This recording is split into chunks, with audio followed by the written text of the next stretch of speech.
Hey guys, welcome back. Or if you're new here, hey. Tonight, we're diving headfirst into something that sounds, well, maybe a little less action-packed than usual, but trust me, the misery is just as potent. The title might say boring history for sleep.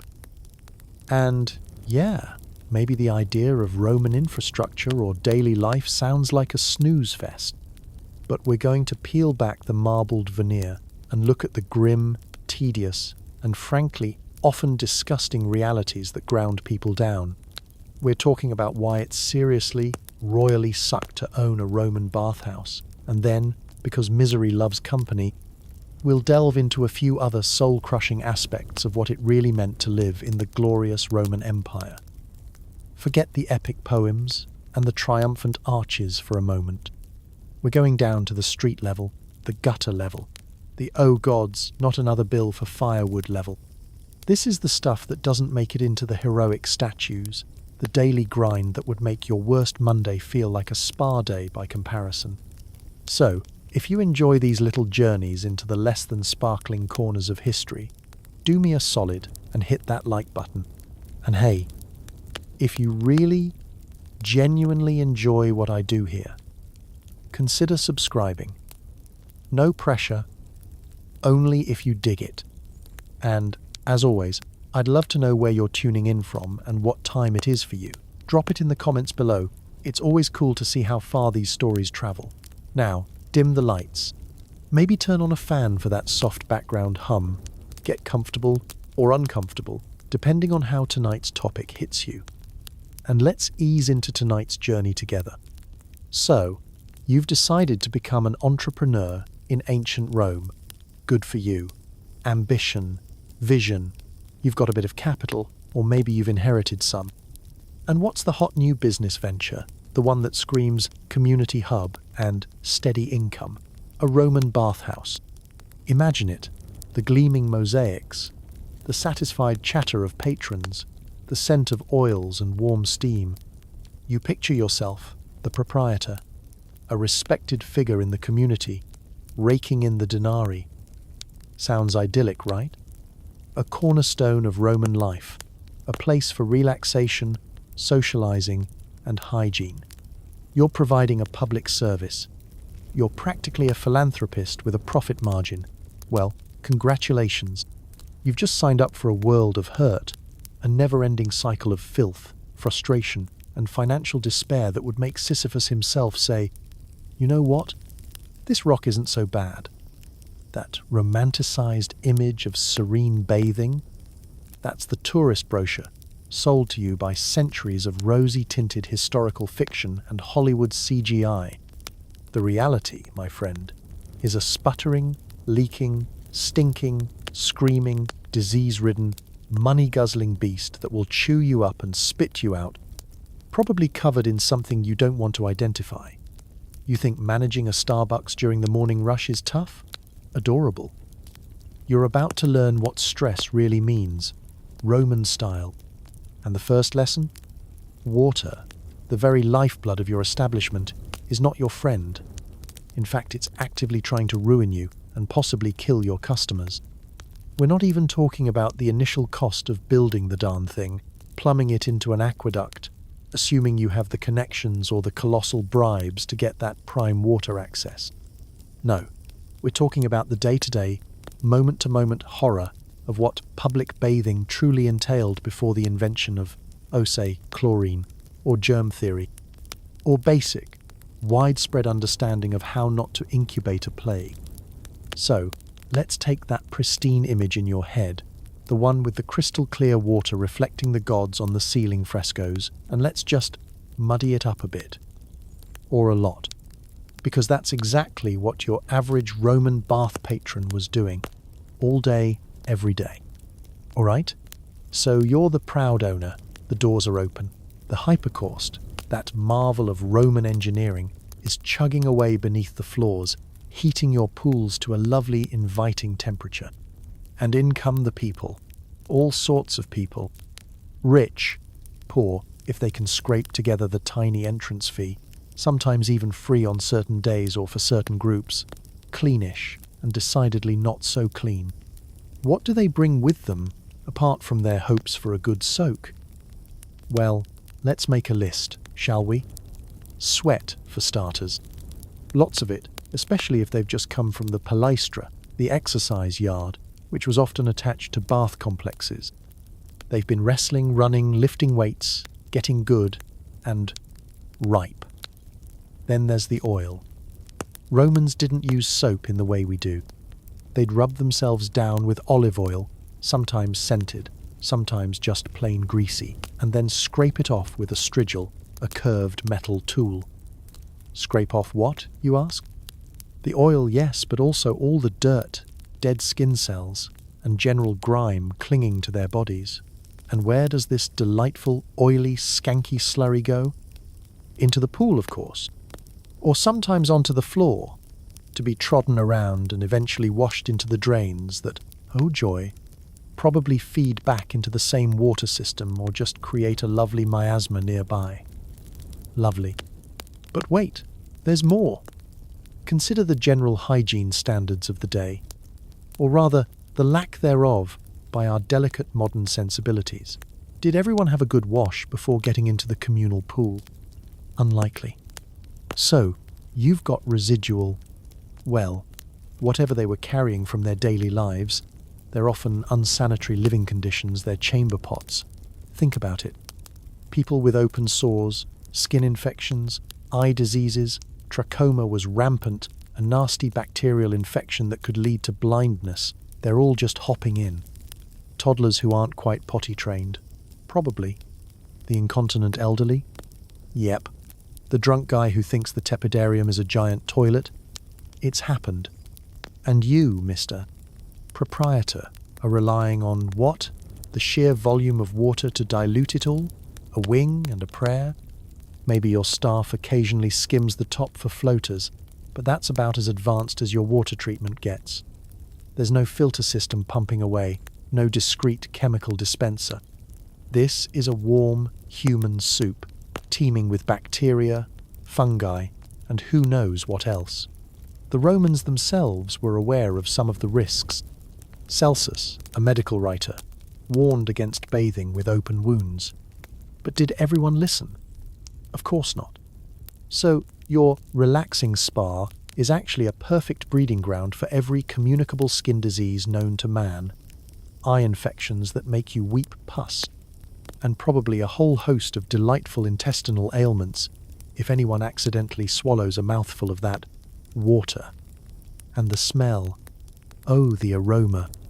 Stale water, sweat, cheap perfume, oil, human bodies in close proximity, possibly a hint of urine, overlaid with the smoke from the furnaces and the general miasma of a Roman city. Not exactly Joe Malone, is it? Then there's the noise. Forget tranquil, meditative soaking. Seneca, the philosopher, famously lived above a bathhouse, and his letters are a litany of complaints.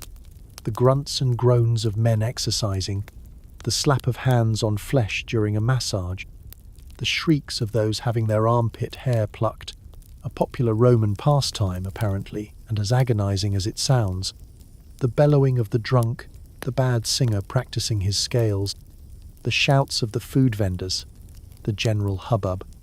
It was a cacophony. So, your patrons are stewing in a microbial broth, surrounded by a deafening racket, and you, the owner, are fielding complaints. My eyes are burning. What is this rash? Someone stole my toga while I was in the caldarium. Congratulations. This is your life now. Every single day. Still think owning a bathhouse was a glamorous gig? We're just getting warmed up. Much like that questionable water. Now, let's talk about your staff, your dream team. The people who are going to make your bathhouse the envy of the neighborhood. Or more likely, the people who are going to be the source of half your headaches and a significant drain on your already dwindling profits. Who are these dedicated employees? Well, for the most part, they're slaves. Or, if you're lucky, some poorly paid freedmen who don't have many other options. Think about the motivation levels here. Are they deeply invested in customer satisfaction, and the long-term success of your enterprise? Or are they more concerned with, say, surviving another day, not getting beaten, and maybe, just maybe, finding an opportunity to lighten their own load or someone else's purse? Let's start with the most basic problem: theft. Bathhouses were notorious for it. Patrons would leave their clothes and valuables in niches or with attendants. And surprise, surprise, things would go missing. Togas, tunics, fancy sandals, little bags of coins. Who gets the blame? The attendants, obviously. And by extension, you, the owner, you're responsible for the security or lack thereof. So you're constantly dealing with irate customers demanding compensation, your reputation taking a hit every time a prized cloak vanishes into thin air. You could hire more guards, but that costs money. You could try to employ only trustworthy slaves, but how do you even gauge that? It's a constant battle. Then there are the brawls. Bathhouses were social melting pots, and sometimes things boiled over. Arguments over a spot in the warm pool, drunken altercations, gambling disputes. Oh yes, there was gambling. Or just general Roman machismo flaring up. Your staff, who are probably not trained security professionals, are expected to break these up. Imagine your underpaid, underfed furnace stoker, reeking of soot and sweat, trying to separate two enraged, oiled-up wrestlers. Good times. This often meant you, or a trusted, and hopefully burly, manager, would have to step in. So much for relaxing in your office, counting your denarii. You're basically a bouncer in a toga. And let's not forget the specialized staff needed to keep this whole rickety enterprise going. You need fornicatores, the furnace men. These poor souls had arguably the worst job in the entire establishment. They toiled in cramped, smoky, hellishly hot underground chambers, feeding massive furnaces that powered the hypercore system. The heat was intense, the air thick with soot and fumes. It was dangerous, back-breaking work. Burn injuries were common. Respiratory problems? Guaranteed. Life expectancy for a fornicator probably wasn't great. And if they messed up, if they let the fires die down or didn't manage them properly, the water goes cold, the floors are chilly, and suddenly your entire bathhouse is useless, and your patrons are screaming for refunds. Finding and keeping reliable furnace men was a nightmare. High turnover, constant supervision needed. Then you have the ellipte, the oilers and masseurs. Some might be skilled, others might be clumsy oafs who leave your patrons bruised and annoyed. And the depilators, the hair pluckers. Armed with their little tweezers, or sometimes a sticky resin, they offered the delightful service of yanking out unwanted body hair. The shrieks Seneca complained about? Those were their customers. Quality control here is crucial. A bad massage is one thing. A botched depilation session could lead to infections, ingrown hairs, and very unhappy, very vocal clients.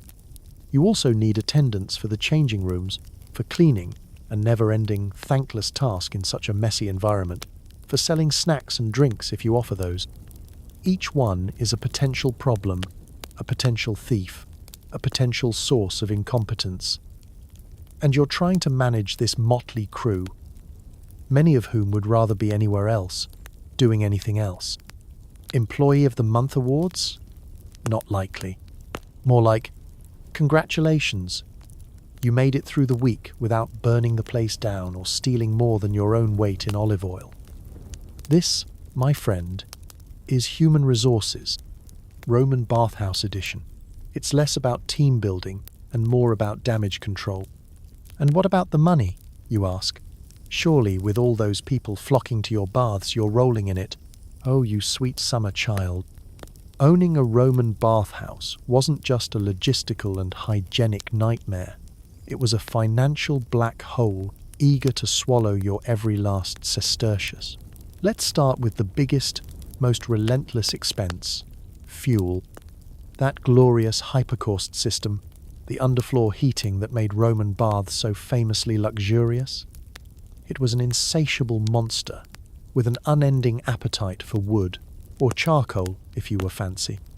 We're talking vast quantities, day in, day out, just to keep the water from lukewarm to genuinely hot, and to heat the various rooms: the caldarium, hot room; the tepidarium, warm room; the laconicum, sauna.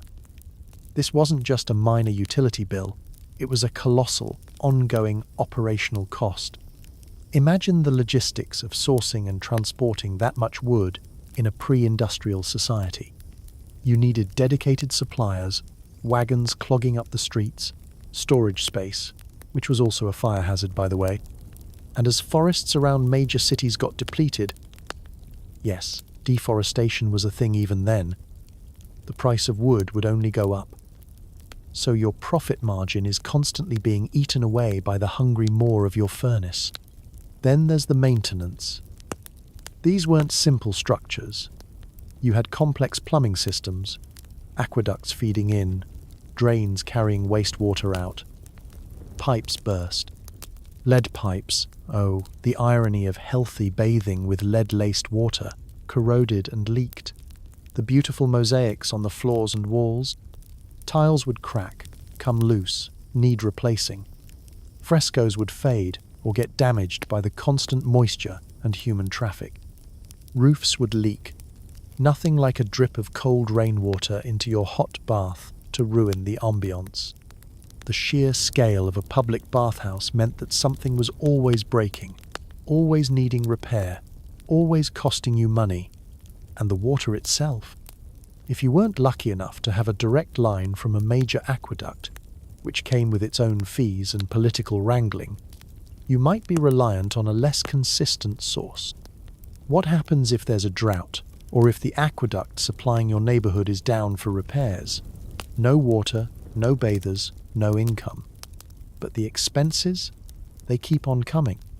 And then there's competition. You weren't the only game in town. Rome, and most other significant Roman cities, had numerous bathhouses, from massive imperial thermae to smaller, private balneae like yours, so you're competing for customers. This might mean keeping your entrance fees ruinously low. It might mean trying to offer extra services, more luxurious oils, more skilled masseurs, perhaps even more discreet entertainment in private rooms, which comes with its own set of risks and moral quandaries. You might have to resort to gimmicks, special offers, anything to get people through the door. Price wars with the bathhouse owner down the street could bleed you dry. And let's not forget the customers themselves. Some are great, many are not. The ones who try to haggle over the entrance fee, the ones who overstay their welcome, lounging for hours while using up your precious hot water, the ones who cause damage. Whoops, sorry I knocked over that priceless Grecian urn you were using as a planter. The ones who complain endlessly about everything, demanding refunds for perceived slights. And taxes. You didn't think the Roman state would let a thriving or struggling business operate without wanting its cut, did you? There were various taxes and levies you might be subject to. Officials to persuade, to look favourably on your establishment or to ensure your water supply wasn't mysteriously diverted. Owning a Roman bathhouse was less like running a spa and more like trying to keep a dozen leaky, flaming buckets full simultaneously, while people are actively trying to kick them over. The financial stress alone would be enough to drive you to drink the bathwater, which, as we've established, would be a very, very bad idea. Beyond the filth, the staff headaches, and the constant threat of bankruptcy, there was the social dimension. A Roman bathhouse wasn't just a place to get clean, or cleaner-ish. It was a social hub, a microcosm of Roman society itself. And that, my friend, could be a whole other vat of boiling oil to fall into. On the one hand, baths were seen as great equalizers. For a nominal fee, or sometimes for free, citizens of all stripes, from senators to shopkeepers, from matrons to freedmen, could, in theory, mingle. They'd strip off their togas and tunics, the outward markers of status, and be, for a brief time, just naked or semi-naked bodies sharing the same space, the same water. Sounds wonderfully democratic, doesn't it? Well, not so fast. While the baths could facilitate such mixing, they were also intensely social arenas for display, networking, and power plays. Wealthy patrons would arrive with an entourage of slaves, carrying their fancy oils, strigils, and towels. They'd hold court, conduct business, gossip loudly. The less affluent might feel intimidated, out of place, or resentful. So, as the owner, you're trying to maintain a delicate balance. You want to attract the big spenders, the influential types who lend your establishment prestige, but you also need the volume of everyday folks to keep the coffers ticking over. How do you keep everyone happy? What happens when Senator Gracchus Maximus III takes offense at the boisterous behavior of a group of plebeian merchants in the Caldarium? Whose side do you take? It's a social minefield. And then there's the potential for less savory activities. Bathhouses, with their private rooms, dim lighting in certain areas, and constant flow of people, were often associated with, shall we say, extracurricular pursuits. Prostitution was common. Assignations were arranged. Gambling dens might operate in a back room. Political plots could be hatched in the steamy obscurity of the Laconicum. Now, you, the owner, might try to turn a blind eye. A little extra income from private rentals could be tempting, especially when the firewood bill is due. But if your bathhouse gains a reputation as a den of vice, it could attract the wrong kind of attention. Moral crusaders, yes, Rome had those too. Think Seneca, who, despite living above one, wasn't a huge fan of their excesses, might publicly denounce your establishment. The authorities, the aediles or other officials responsible for public order, might start paying closer attention, meaning more inspections, more fines, more contributions required to keep them sweet. You could find yourself implicated in scandals, or worse, actual crimes. Oh, the conspiracy to assassinate the local magistrate was planned in your tepidarium? Interesting. Suddenly, you're not just a bathhouse owner, you're a person of interest. Furthermore, the whole concept of public bathing, especially mixed bathing, which happened at certain times or in certain establishments, though often men and women bathed separately or at different hours, was a subject of debate. Some saw it as a sign of Roman decadence, a path to moral decay, effeminacy, and the erosion of traditional virtues. So, by running a bathhouse, you were, in the eyes of some, contributing to the downfall of civilization. No pressure. You're just trying to make a living, provide a service. And here you are, navigating class tensions, potential criminal enterprises, and the weighty judgment of public moralists. All this while trying to make sure the furnace doesn't explode and the water doesn't actually spawn a new life form. Owning a Roman bathhouse. Come for the steam, stay for the existential dread and social anxieties. So, you're probably thinking, okay, I get it. Owning a Roman bathhouse was a one-way ticket to a stress-induced early grave. Lesson learned. At least when I go home to my lovely Roman domus, I can finally relax, right? My private sanctuary, far from the steamy, noisy, germ-infested chaos of my business. Oh, you adorable optimist. You really haven't grasped the fundamental principle of this little chat, have you? The principle that most things in the good old days, when you scratch beneath the surface, kind of sucked in ways we can barely comprehend. So, yes, we're moving on to the and more, part of our delightful exploration of historical misery. Let's talk about your Roman home. If you're wealthy enough to own a bathhouse, you probably live in a domus, a private single-family house. Sounds nice, doesn't it? Atrium, peristyle garden, maybe some mosaics. Much better than the alternative, the insulae, those notorious apartment blocks where the vast majority of Rome's urban population lived. And let me tell you, if you think your bathhouse is a death trap, an insula was an express elevator to the afterlife. These were often shoddily constructed. 5, 6, 7 stories high, built by greedy landlords trying to cram as many people in as possible. They were fire traps of the highest order, made of wood and cheap brick, packed with flammable belongings, and lit by open flames from lamps and braziers. A dropped candle, a cooking mishap, and whoosh, an entire block could go up in flames. Remember the Great Fire of Rome under Nero? That wasn't a one-off. Fires were terrifyingly common, and if fire didn't get you, structural collapse might. These buildings were often built on flimsy foundations, with substandard materials. Stories of insulae simply pancaking, crushing their inhabitants, are rife in the ancient sources. Add to that extreme overcrowding, appalling sanitation, chamber pots emptied out of windows onto the street below was standard practice. Gardaloo, Roman style, no running water above the ground floor, so you're lugging water up multiple flights of stairs, and constant, deafening noise from neighbours, workshops and the street. Living in an insula was, frankly, horrific. But even in your relatively luxurious domus, life wasn't exactly a breeze. Heating in winter? You're relying on braziers, metal pans filled with burning charcoal. They provided some warmth, sure, but also filled your rooms with smoke and carbon monoxide. Cozy. Hope you like headaches and a persistent cough.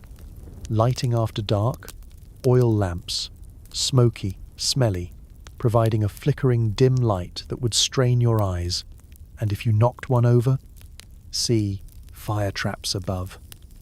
Security?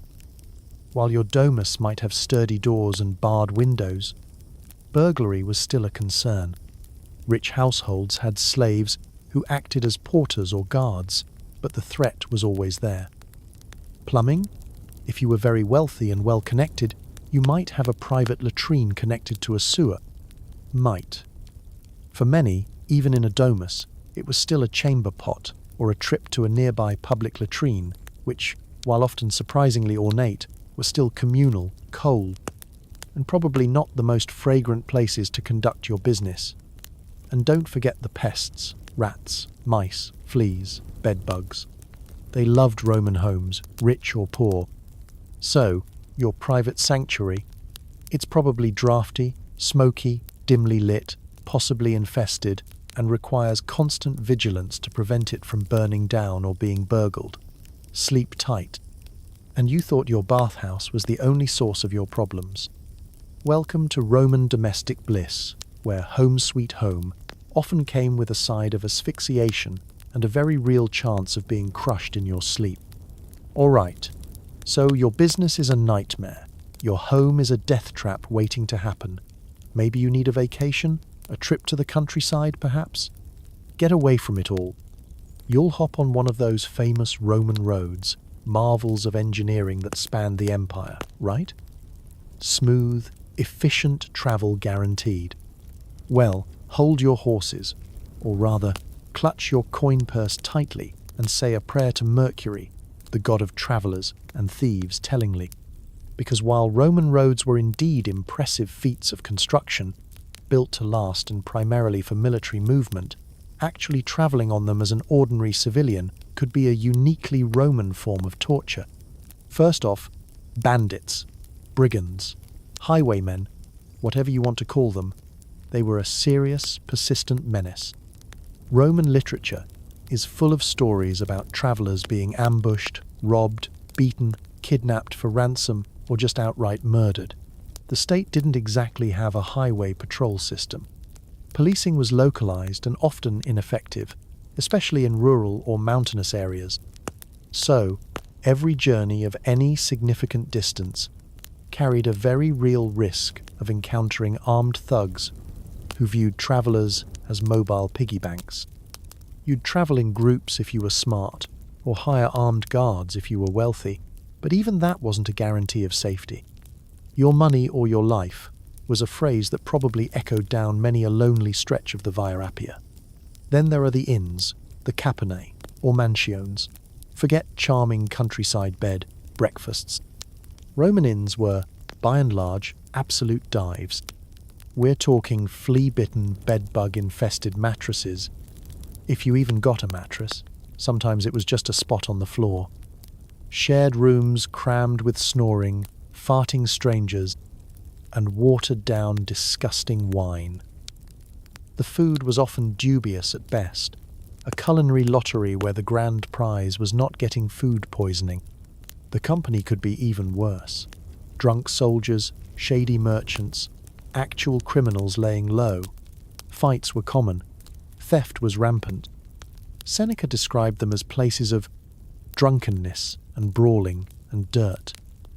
So, after a long, terrifying day on the road, dodging bandits, you get to look forward to a night in a squalid, noisy, potentially dangerous hovel, sleeping with one eye open and your hand on your dagger. Sounds relaxing, doesn't it? And the journey itself? Even if you weren't accosted by brigands or slowly poisoned by inn food, it was profoundly uncomfortable. If you were wealthy, you might travel in a litter carried by slaves, or a sprung carriage, though springs were rudimentary. But for most, it was a bone-jarring ride in an unsprung cart or wagon, bumping over uneven paving stones for hours on end. Or, more likely, you walked, for days, weeks even, in all weather. Romans didn't have Gore-Tex. Imagine being caught in a torrential downpour, miles from shelter, trudging through mud, or sweltering under the summer sun with no shade in sight. There were no reliable weather forecasts to help you plan, and Roman roads, while direct, often bypassed scenic routes. They were built for efficiency, not for pleasant sightseeing. Plus, these roads were primarily for military and official state use. If a legion was on the march, or an important official with his entourage was coming through, guess who had to get out of the way and wait? You. Your urgent business trip to sell your subpar olive oil could be delayed for hours or even days because a cohort needed to pass. So, travel in the Roman world? It was slow, dangerous, uncomfortable, and often unpleasant. The idea of a road trip for fun would have seemed utterly insane. It was something you endured, not enjoyed. Makes you appreciate that slightly delayed budget airline flight, doesn't it? At least the risk of being disemboweled by bandits is statistically lower. Now, let's talk about something near and dear to all our hearts, food and drink.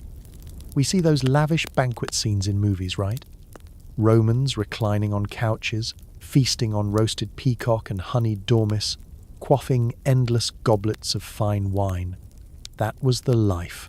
For about 0.1% of the population, maybe.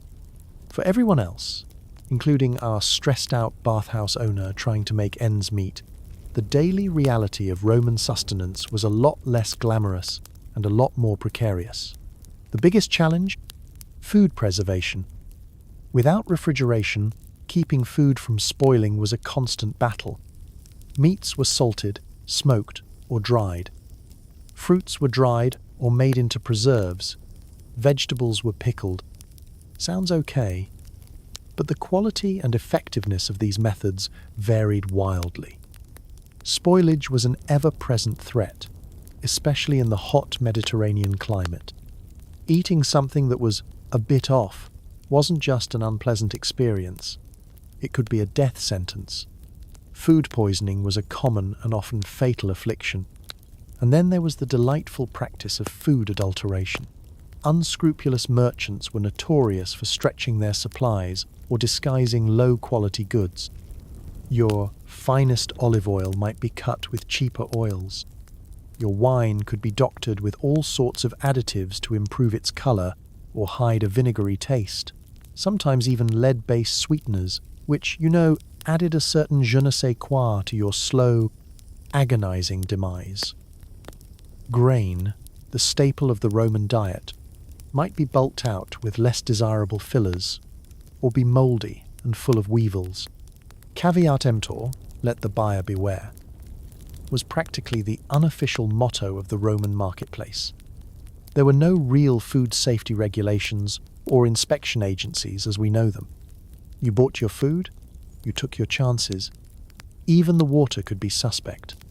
While Rome was famous for its aqueducts bringing in fresh water, not everyone had direct access to the cleanest sources. Public fountains could be contaminated, and in some areas, lead pipes were used extensively in the plumbing systems. The long-term effects of low-level lead poisoning, cognitive decline, infertility, general malaise, wouldn't have been understood, but they were likely a subtle, insidious part of daily life for many. As for wine, the Roman equivalent of, well, everything from water to beer to spirits, its quality varied enormously. The fancy Falernian stuff was for the rich. Most people drank cheap, rough wine, often diluted with water, which was probably a good idea, given the water quality sometimes, or mixed with honey to make mulsum, or spices to mask its harshness or off flavors. Getting truly, horribly drunk on cheap Roman wine was probably an experience that came with a hangover of epic, skull-splitting proportions. And then, of course, there's garum, the famous Roman fish sauce. Made from fermented fish guts, salt, and herbs, it was the ketchup or soy sauce of its day, added to almost everything. Now, high-quality garum was apparently quite refined, but imagine the smell of a garum factory on a hot day. Imagine the cheap, mass-produced stuff, possibly made with fish that were already a bit past their prime. The potential for it to go spectacularly, odoriferously wrong was immense. So, every meal was a bit of a gamble. Will this bread be stale? Is this meat safe? Will this wine give me a 3-day headache? Will this suspiciously cheap garum perfume my insides for a week? It makes our modern anxieties about sell-by dates and organic labels seem rather quaint. For the average Roman, just getting through the day without a serious case of foodborne illness was a victory in itself. Bon appetit, or rather, bona fortuna. Beyond the specific horrors of running a death-trap bathhouse, navigating treacherous roads, or playing Russian roulette with your dinner, let's consider the general, boring grind of daily Roman life and work for the vast majority of the population. We have this image of Romans debating philosophy in the forum or watching gladiatorial games all day. Sure, those things happened. But for most people, life was an unrelenting cycle of labor, often with little reward or hope for advancement.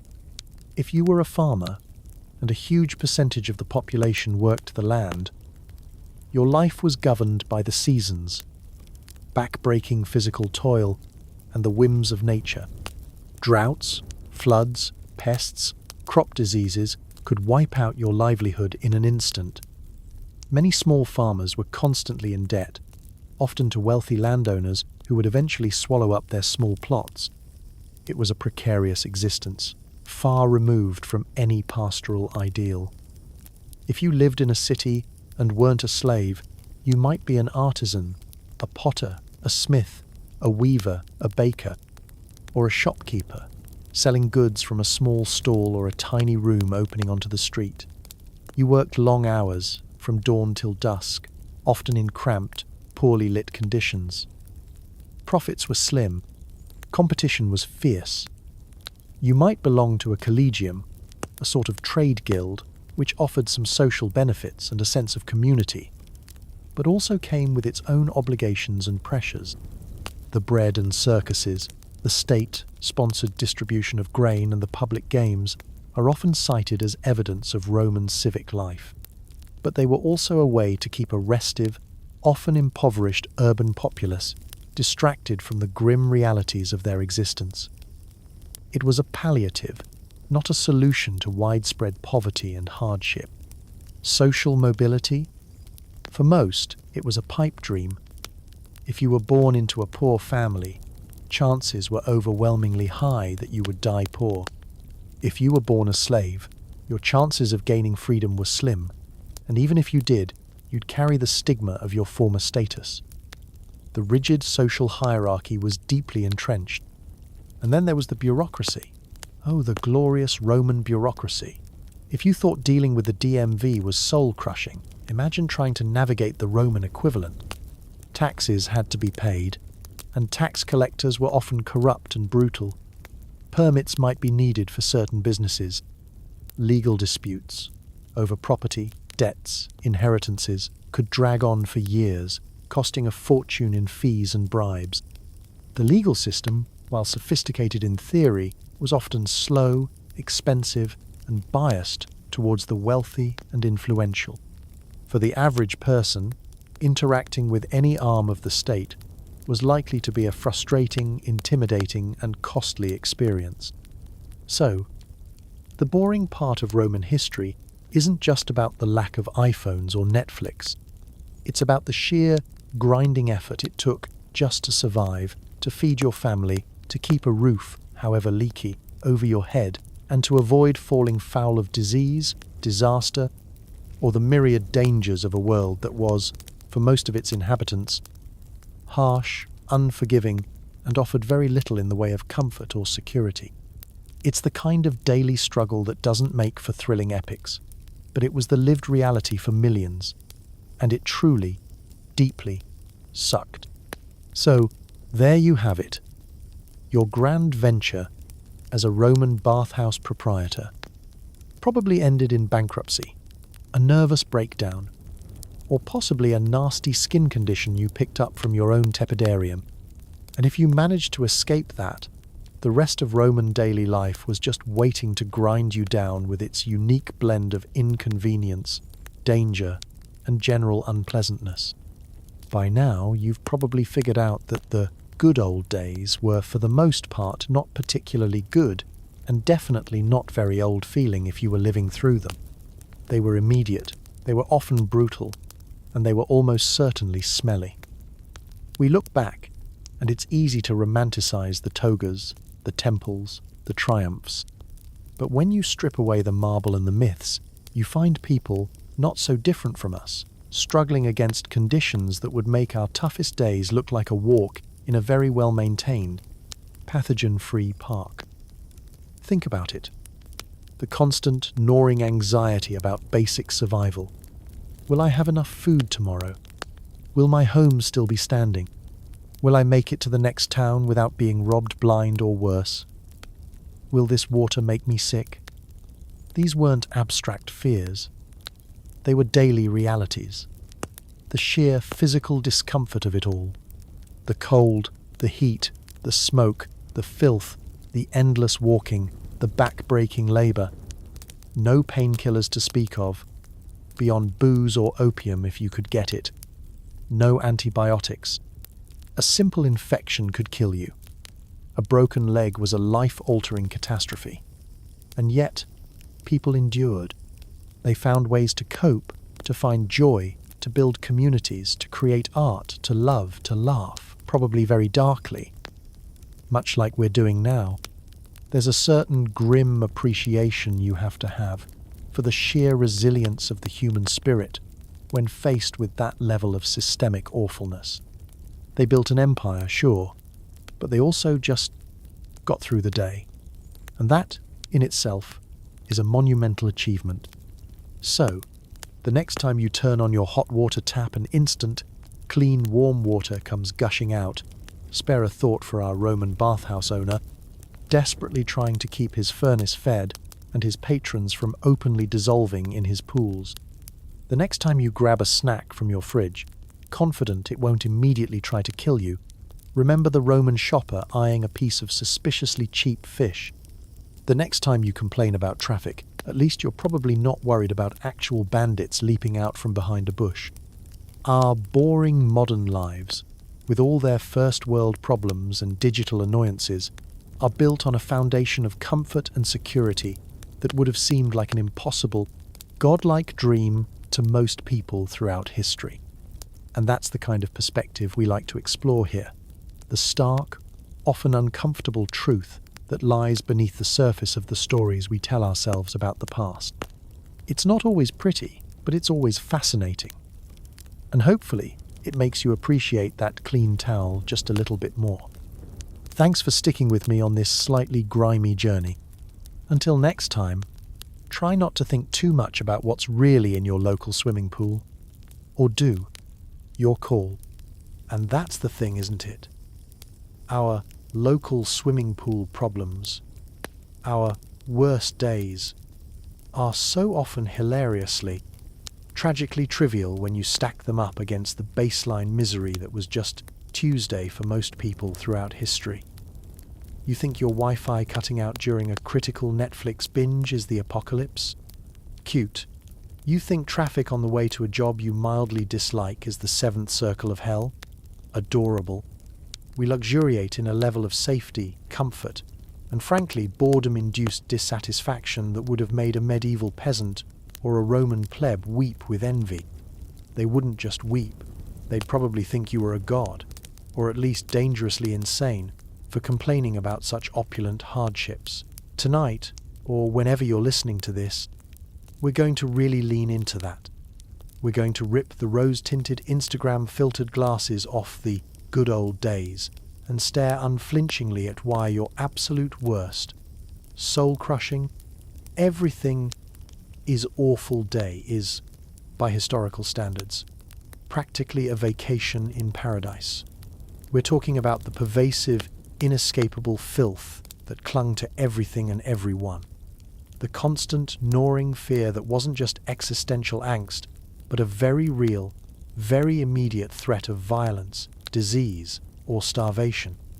And the endless, mind-numbing, body-breaking toil that defined existence for the overwhelming majority of human beings who have ever lived.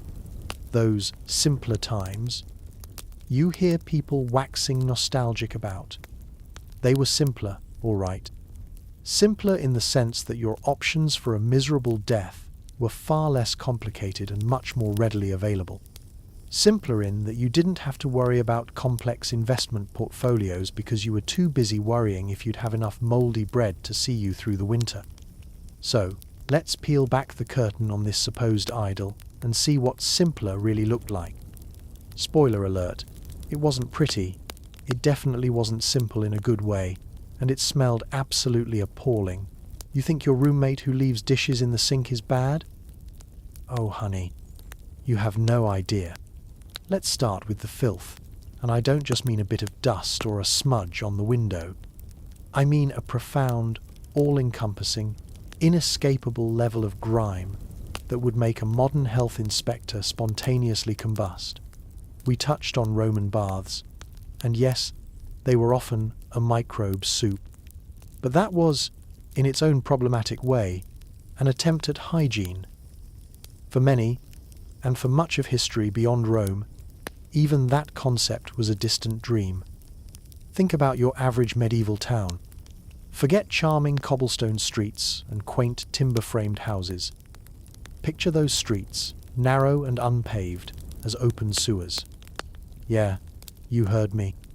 People would chuck their household waste, food scraps, ashes, broken pottery, and yes, the contents of their chamber pots, directly out the window. Gardilou, they might shout in some places, a warning for the unfortunate soul walking below. But often, no warning, just a splash. So, you're navigating streets literally slick with human and animal excrement, rotting garbage, and whatever other delights had been discarded. Dogs, pigs, and rats roamed freely, feasting on this delightful smorgasbord. And the smell. Oh, the smell. It would have been an olfactory assault powerful enough to knock you unconscious, a thick, miasmic perfume of decay, waste, and unwashed humanity. Now, imagine it's summer. The sun beats down, baking this stew into an even more potent brew, or it's raining, turning the streets into a quagmire of mud and effluence that seeps into everything, including the ground floor dwellings. Clean drinking water? What's that? Rivers and wells were often contaminated by this same runoff. If you live downstream from a tannery or a slaughterhouse, well, congratulations, your water came pre-seasoned with industrial waste and animal blood. Dysentery, cholera, typhoid, these weren't rare diseases, they were constant companions, picking off the weak, the young, and the unlucky with terrifying regularity. You might think, surely people tried to clean up? Sometimes. Sporadically. But the scale of the problem, coupled with a lack of understanding about germ theory, which wouldn't come along for many, many centuries, meant that most efforts were like trying to empty the ocean with a teaspoon, personal hygiene. Soap was a luxury item for a long time. For many, a full bath was an annual event, if that. You sponged yourself down if you were feeling fancy. Clothes were worn until they practically disintegrated, infested with lice and fleas, which were just accepted parts of life. Think about the sheer, itchy discomfort of that, day in, day out. Your skin constantly irritated, the risk of infection from any tiny scratch. This wasn't just an aesthetic issue. It was a direct contributor to the appalling health and mortality rates. And it wasn't just the towns. Even in the countryside, sanitation was rudimentary at best. Outhouses were often just a pit near the house. Animal manure was everywhere. The romantic image of the rustic peasant living in harmony with nature was often trying to kill them with 1,000 tiny, filthy cuts. You think a music festival Portaloo on day 3 is bad. That was a luxury suite compared to the daily reality for billions. So, the next time you wrinkle your nose because the public restroom is out of paper towels, just take a deep breath of relatively clean air and thank your lucky stars. You weren't born in an era where fresh air was a euphemism for slightly less concentrated sewage smell. Now, let's wade deeper into the cesspool of despair and talk about disease and medicine, or rather, the horrifying lack thereof. If the ever-present filth didn't get you, the ailments it bred, or the myriad other ways your body could betray you in a pre-scientific age, almost certainly would. Imagine living in a world where a common cold could turn into fatal pneumonia with terrifying speed, where a scratch from a rusty nail was a potential death sentence from tetanus, where childbirth was one of the leading causes of death for young women.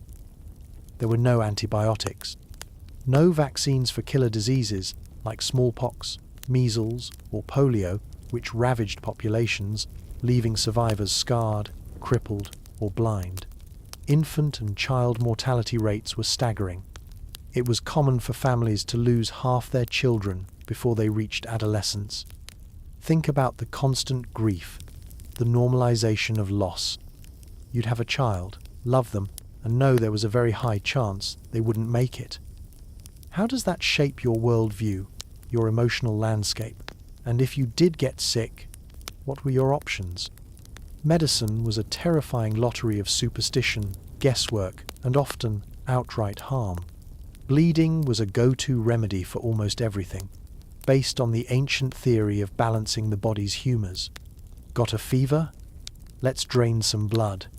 Feeling weak? More bleeding. This, of course, often weakened the patient further, hastening their demise.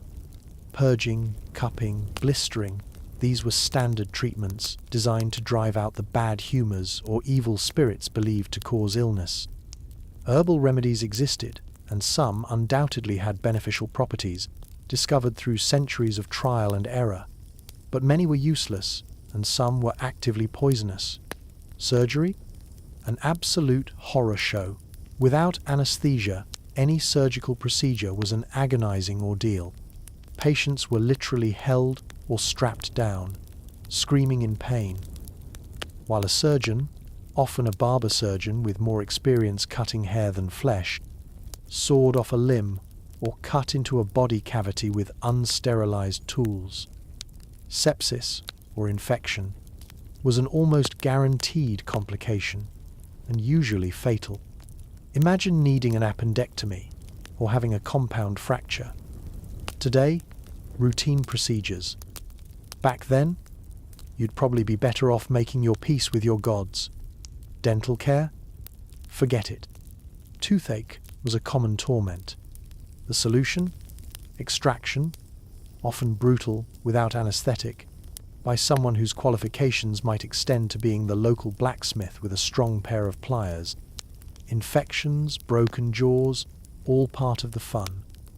Pain relief in general was a distant dream, maybe some opium, if you were lucky and could afford it. or enough alcohol to achieve temporary oblivion. But for most chronic pain, or the agony of a severe injury or illness, you just endured. There was no concept of palliative care. You suffered, often publicly, until you either recovered or died. And then there were the great epidemics. The Black Death is the most infamous, wiping out a third to a half of Europe's population in a few short years. But plague returned periodically, and other diseases like sweating sickness, typhus, or influenza could sweep through communities, leaving devastation in their wake. There was no understanding of how these diseases spread, leading to fear, scapegoating, often of marginalized groups, and desperate, useless measures. So, your worst day might involve a migraine or a nasty stomach bug. You pop a few pills, rest up, and you're fine. For most of history, those same symptoms could be the harbinger of a swift and agonizing end, with no comfort, no cure, and very little understanding of what was even happening to you. It's a level of vulnerability to the whims of biology that we can barely comprehend. All right, so you've somehow survived the pervasive filth and the constant threat of agonizing disease. Congratulations. Now you get to worry about the other constant companion of pre-modern life, fear. Not just the abstract fear of death or illness, but the very real, very immediate fear of violence. Your personal safety was, to put it mildly, not guaranteed. Let's start with the most basic level, crime. In those charming medieval towns or sprawling Roman cities, while there were forms of law enforcement, they were often ineffective, corrupt, or simply overwhelmed. Dark, unlit streets at night were bandit territory. Mugging, robbery, assault, these were commonplace. If you were out after dark without an escort or a weapon, you were taking a serious risk. Even in broad daylight, pickpockets and con artists thrived. There were no CCTV cameras, no DNA evidence. If you were robbed, your chances of getting your stuff back or seeing the perpetrator brought to justice were slim to none. Then there was the more organized violence. Banditry was rife in many rural areas. Traveling between towns, as we discussed with Roman roads, was a perilous undertaking. Armed gangs would prey on travelers, merchants, anyone who looked like they might have something worth taking. Your options were to travel in large, well-armed groups, pay for expensive guards, or just pray to whatever deities you favored. Feuds between families or local lords could erupt into cycles of violence that dragged on for generations, making entire regions unsafe. Imagine living in a place where your neighbor might decide to settle a dispute over land or livestock by burning down your house with you and your family inside. And then there's war. For much of history, war wasn't a distant news report. It was a recurring, devastating reality that could sweep through your life with little warning. Armies on the march lived off the land, which meant they plundered, looted, and often terrorized the civilian population. Sieges of towns or castles were brutal affairs, involving starvation, bombardment, and horrific massacres if the city fell. There were no Geneva Conventions, no rules of engagement protecting non-combatants. Rape, enslavement, and indiscriminate killing were common tactics of war. Your village could be a peaceful agricultural community one day, and a smouldering ruin littered with corpses the next, simply because it lay in the path of a conquering army or a raiding party. The psychological toll of living under such constant threat must have been immense. The feeling that at any moment, your life, your property, your loved ones could be snatched away by random violence or organized brutality. We live in societies where, for the most part, we can walk down the street without an immediate fear of being murdered. We expect a certain level of public order. This expectation is a relatively recent and still fragile luxury. For most of our ancestors, the world was a far more dangerous, unpredictable, and violent place. Your worst day might involve a fender bender or a heated argument.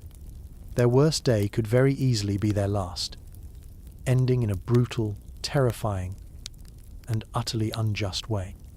That baseline level of anxiety, the knowledge that violence was an ever-present possibility, shaped every aspect of their lives, from where they lived, to how they traveled, to who they trusted. It's a kind of fear that, thankfully, most of us will never truly understand. And if you did fall foul of the law, or just someone more powerful than you, what then? The concept of justice in these simpler times was often anything but. Forget Miranda rights, due process, or a jury of your peers in the way we understand it.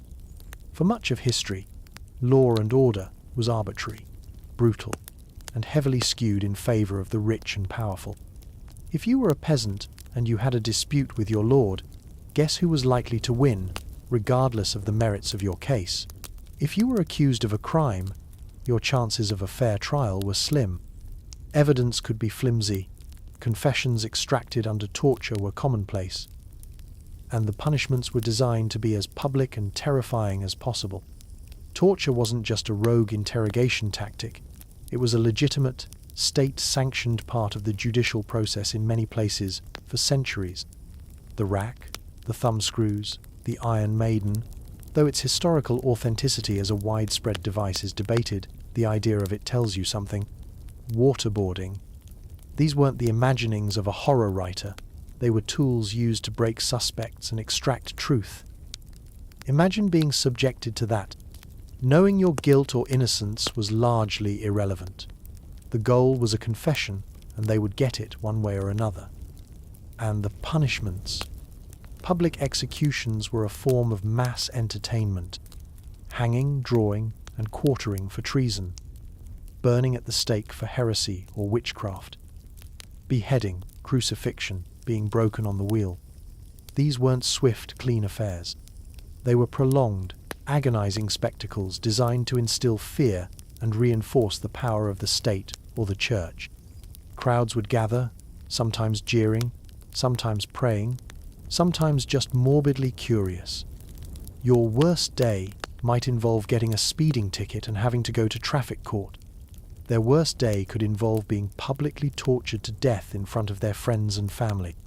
Witch hunts, like the infamous ones in Europe and colonial America, demonstrate the terrifying power of mass hysteria and superstition when combined with a flawed legal system.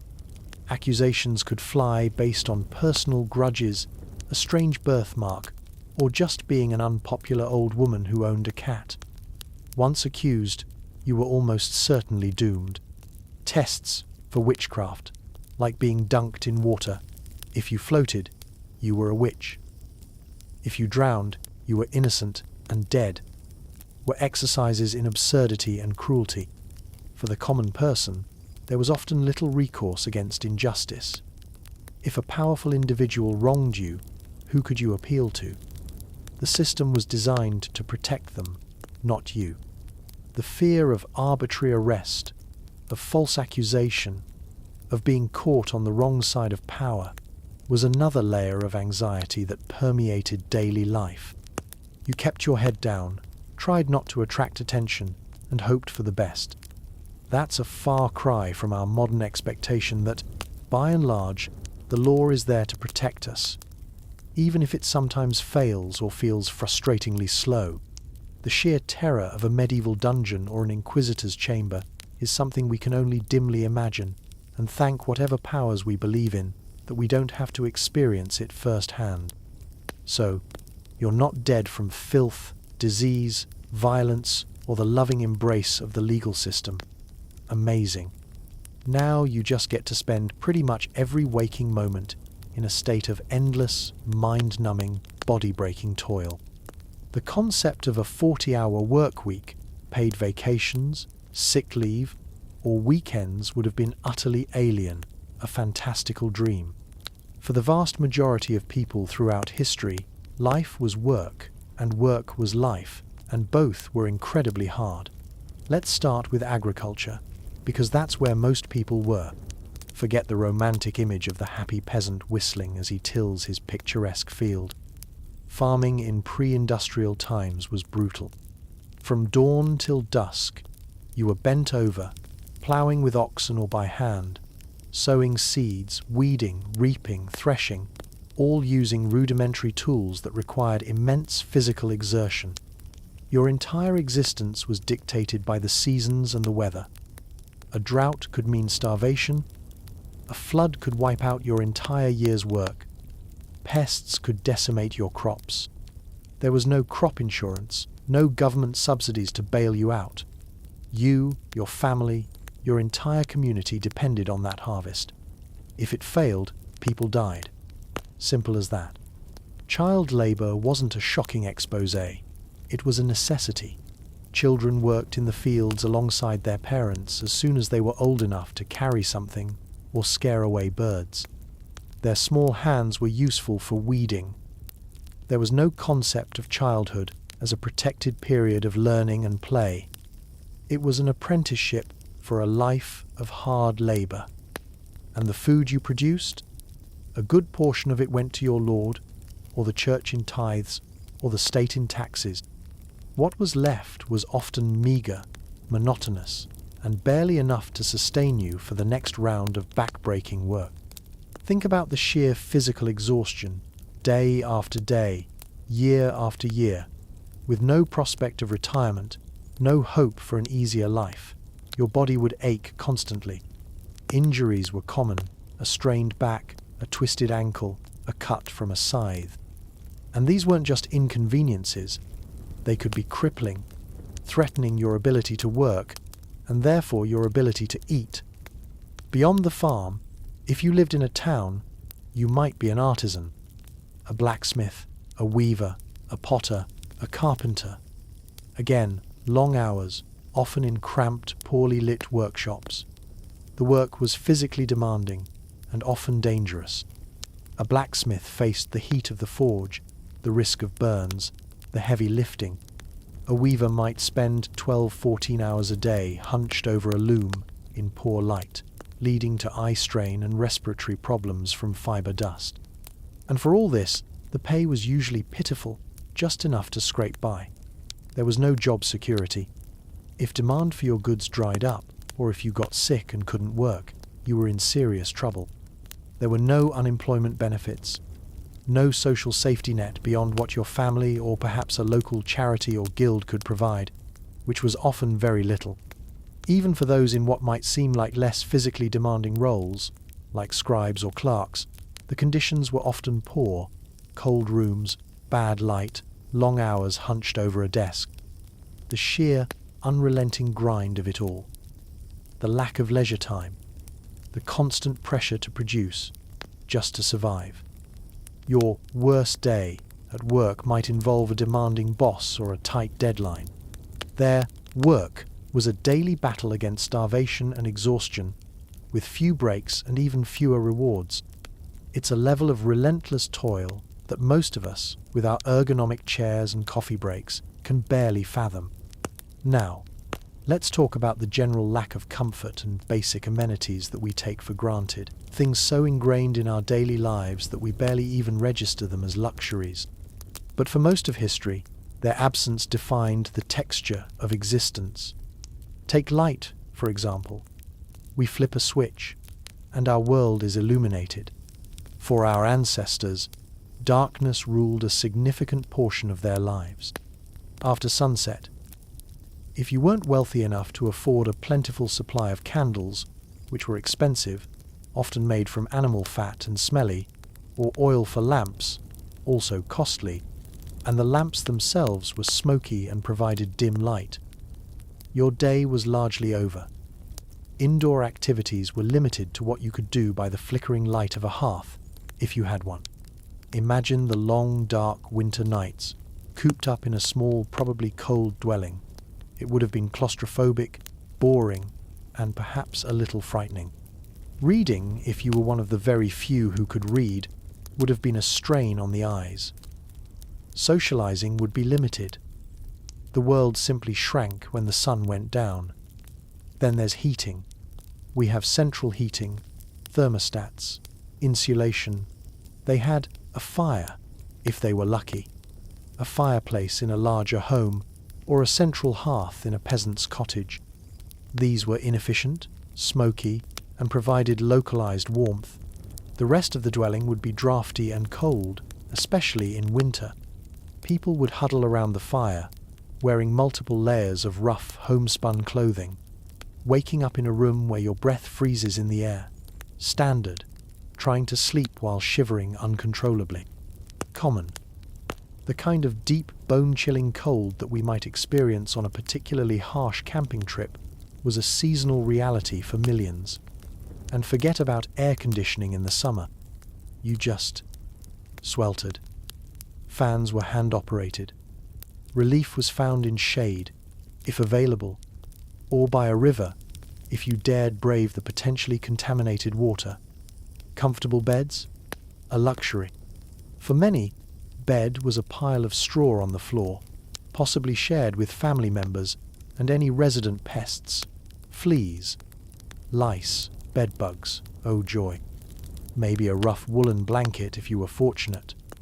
The idea of a supportive mattress, clean sheets, and a fluffy pillow would have been pure fantasy. Privacy? Almost non-existent for the majority. Families often lived in 1 or 2 rooms, sleeping, eating, and existing in very close proximity. No personal space, no quiet corner to retreat to. The constant noise and lack of solitude would be wearing. And food, beyond the risk of poisoning we discussed earlier, was often monotonous. The incredible variety we have in our supermarkets, food from all over the world, available year-round, unimaginable. You ate what was local, what was in season, and what you could afford. For many, that meant a diet heavily reliant on coarse bread, porridge, perhaps some seasonal vegetables, and very little meat unless you were wealthy or a skilled poacher, which came with its own risks. The sheer boredom of eating the same bland, unappetizing food day in, day out would have been a trial in itself. Our worst day might involve the grocery store being out of our favorite brand of artisanal kombucha. Their daily life was a tapestry woven from these discomforts. The darkness, the cold, the lack of privacy, the hard beds, the repetitive food. It was a world without the myriad small comforts that cushion our modern existence, making life physically harder, grittier, and far less pleasant. Beyond the physical hardships, consider the psychological toil, the sheer mental burden of living in a world that was largely unexplained, often terrifying, and offered very little in the way of reliable information or education. We live in an age of information overload. They lived in an age of information famine. For the vast majority of people throughout history, literacy was an unattainable skill. Books were rare, precious objects, hand-copied and accessible only to a tiny elite of scholars, clergy, or the very wealthy. News travelled slowly, by word of mouth, often distorted and unreliable. Imagine trying to make sense of the world around you without access to basic scientific knowledge, historical context, or a broad understanding of other cultures and places. Your worldview would be incredibly limited, probably confined to your own village or town and the immediate surrounding area. The natural world, with its storms, earthquakes, droughts, and diseases, would seem capricious and terrifying, often attributed to the whims of angry gods, spirits, or magical forces. Superstition wasn't a quaint foible. It was a deeply ingrained way of understanding and trying to control a hostile environment. Charms, amulets, rituals, folk magic, these were practical tools for trying to ward off bad luck, cure illness, or ensure a good harvest. The fear of the unknown, of what lurked in the dark woods, of curses, of the evil eye, was a palpable part of daily life. This lack of knowledge also meant a lack of agency.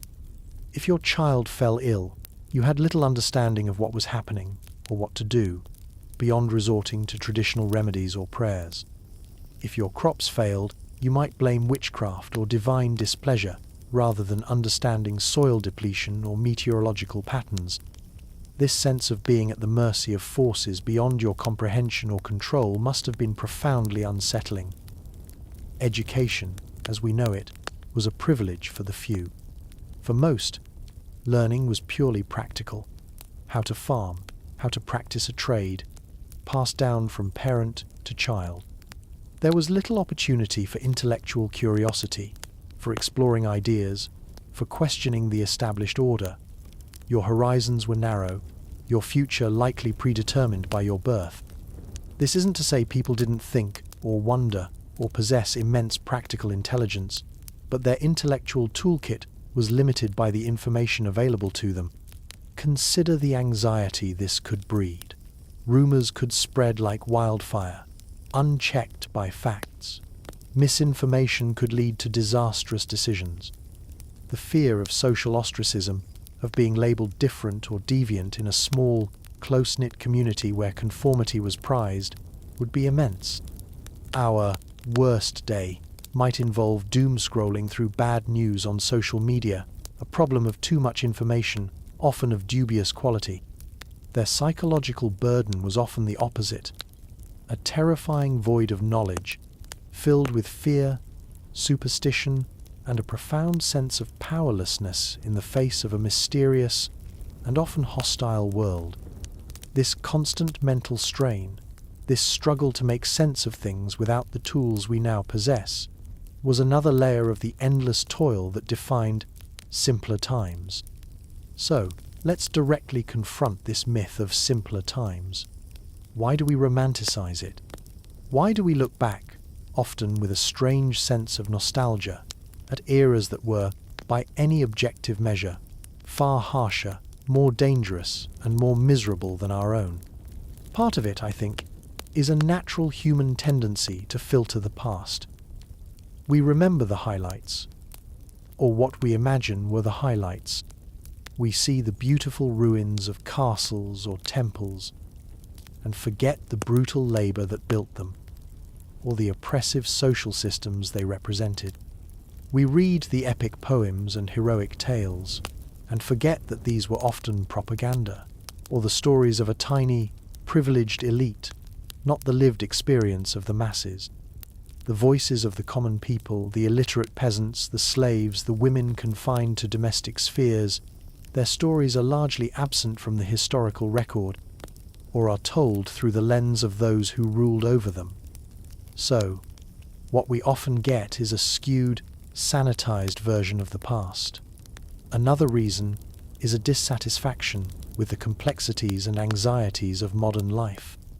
We feel overwhelmed by technology, by social pressures, by political turmoil, and we imagine a past where life was simpler, more connected to nature, with clearer rules and stronger communities. And in some limited ways, perhaps certain aspects were simpler, but often not in a good way. Yes, there was less technological distraction, but there was also less medical knowledge. Yes, communities might have been tighter knit, but they could also be stifling, intolerant, and offer no escape if you didn't fit in. We also tend to project our own values and desires onto the past. We imagine ourselves as the hero, the knight, the noble lady, not as the serf dying of dysentery in a mud hut. It's a form of historical cosplay in our minds. The reality is that simpler times were often simpler because life was brutally short, options were severely limited, and your entire existence was consumed by the struggle for basic survival. There was little room for the complex existential angst we grapple with today, because more immediate, life-threatening concerns took precedence. The very fact that we can worry about self-actualization, career fulfillment, or the meaning of life is a testament to how far we've come from that daily grind. Those who truly experienced those simpler times, if they could see our lives, with our supermarkets full of food, our access to information, our medical care, our relative safety, they wouldn't see complexity and stress. They'd see an unimaginable paradise of ease and opportunity. The simple life often meant a life of profound ignorance, constant fear, and back-breaking labor, with little beauty or comfort to alleviate it. It's a narrative we need to constantly challenge, to remember the grit, the grime, and the sheer human cost that underpins the historical tapestry. Our ancestors weren't quaint figures in a storybook. They were real people, enduring unimaginable hardships. And that brings us back to us, here, now, in our astonishingly complex, often frustrating, but undeniably privileged present. Understanding the sheer, grinding awfulness of daily life for most people throughout history isn't about wallowing in misery or feeling superior. It's about perspective. It's about gratitude. It's about recognizing the incredible, almost miraculous progress that humanity has made, often at great cost, to drag ourselves out of that primordial soup of filth, fear, and endless toil. Your worst day, the day your car breaks down, your boss yells at you, your Wi-Fi dies, you get a bad haircut, you feel a bit lonely or overwhelmed. How does that truly stack up against a day where your child is dying of a fever you can't break, where raiders are burning the next village over, where you haven't eaten a decent meal in a week, and where your only prospect for tomorrow is more of the same? It's not to diminish our modern struggles. Mental health is a real issue.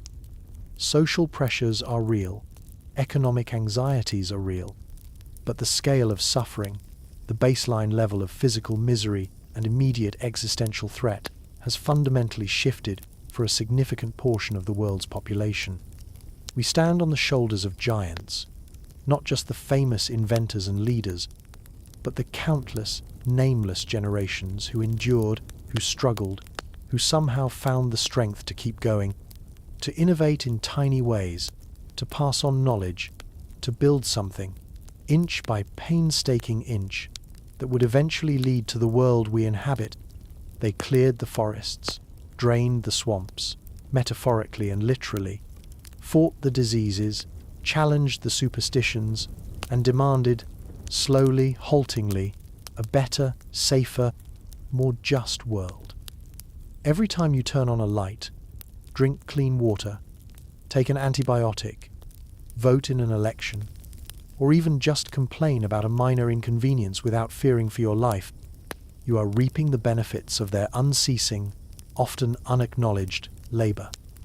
So, yes, your bad day is still a bad day. Your feelings are valid. But perhaps, just perhaps, remembering what a bad day looked like for most of human history can offer a sliver of perspective, a moment of appreciation for the mundane miracles that surround us. The miracle of a hot shower, the miracle of a stocked pharmacy, the miracle of a relatively peaceful street. These aren't just nice things. They are hard-won victories against a historical norm of profound suffering. And if that doesn't make you feel at least a tiny bit fortunate, even on your worst day, then I don't know what will. Maybe think about it the next time you're stuck in traffic, fuming. At least you're not being chased by Visigoths, probably. And even if the Visigoths weren't kicking down your door on any given Tuesday, the Roman Empire, that grand, sprawling edifice of togas and temples we so admire from afar, had a million other, more mundane, yet equally soul-crushing ways to make your life an exercise in quiet desperation. Forget the gleaming marble columns reflecting the Mediterranean sun. Forget the noble senators debating philosophy in pristine white. That's the highlight reel, the Instagram version curated by centuries of admiring historians and Hollywood directors with a penchant for spectacle. The truth, for the vast majority of people living under the Eagle standard, was a lot less toga party and a lot more, oh gods, not another rat in the grain sack. We're peeling back the gilded facade today to stare directly into the abyss of what it really meant to navigate daily life in the so-called glory that was Rome.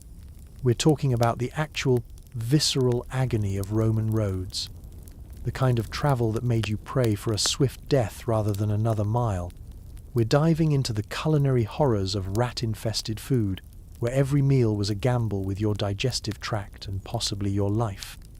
And, because no historical misery tour is complete without it, we'll luxuriate in the sheer, mind-numbing, wallet-emptying despair of Roman tax season. So, cast aside those images of majestic aqueducts and triumphant arches for a moment. We're going down into the muck, the grime, the bureaucratic nightmare that was the everyday reality for your average Gaius or Livia. And trust me, by the end of this, you'll be thanking Jupiter, or whatever deity you prefer, for the invention of paved highways, food safety regulations, and TurboTax. The glamour of Rome, that was for the 1%. For everyone else, it was a masterclass in endurance. Let's start with those legendary Roman roads. All roads lead to Rome, they say, and sure, they were marvels of engineering, these vast networks of paved thoroughfares stretching across the empire, built with military precision and designed to last. You see the remnants today, those sturdy, stone-paved sections, and you think, wow, efficient, practical. And they were, for marching legions and official couriers on swift horses.